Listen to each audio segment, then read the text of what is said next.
देखील भाजप कार्यालयाबाहेर हा जोरदार जल्लोष सुरू आहे। गेल्या तासाभरापासून कार्यकर्ते एकत्र आलेले आहेत आणि ते जल्लोष करतायत आणि त्याच ठिकाणी आता उपमुख्यमंत्री देवेंद्र फडणवीस हे देखील पोहोचलेले आहेत आणि त्यांच्या चेहऱ्यावर देखील हरियाणातील विजयाचा आनंद बघायला मिळतो आणि देवेंद्र फडणवीस हे स्वतः ढोल वाजवत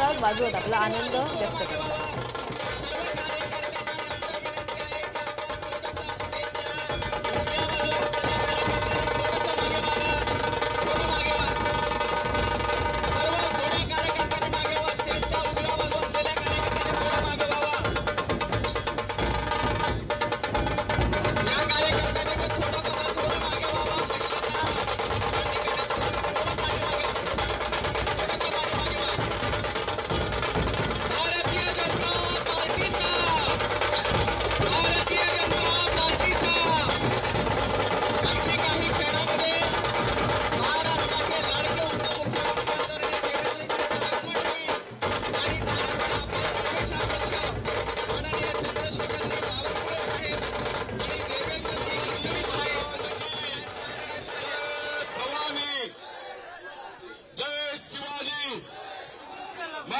डॉक्टर बाबासाहेब आंबेडकर की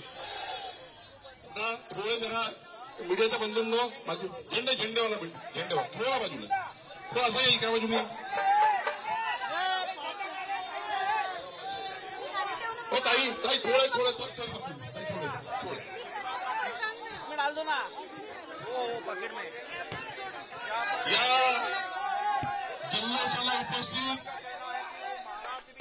महाराष्ट्राचे लोकनेते महाराष्ट्राला देशामध्ये क्रमांक 1 वर आणण्याकरता महाराष्ट्राचे विजनरी मॅन म्हणून ज्यांचा उल्लेख 14 कोटी जनतेमध्ये होतो महाराष्ट्राचे लोकनेते देवेंद्र फडणवीसजी एका जोरात देवेंद्रजी करता आपण सर्व टाळ्या वाजवू। या ठिकाणी उपस्थित आपले सर्व आमदार खासदार आणि महाराष्ट्राच्या कानाकोपऱ्यातून आलेले आपले सर्व पदाधिकारी कार्यकर्ते बंधू भगिनींनो मीडियाच्या मित्रांनो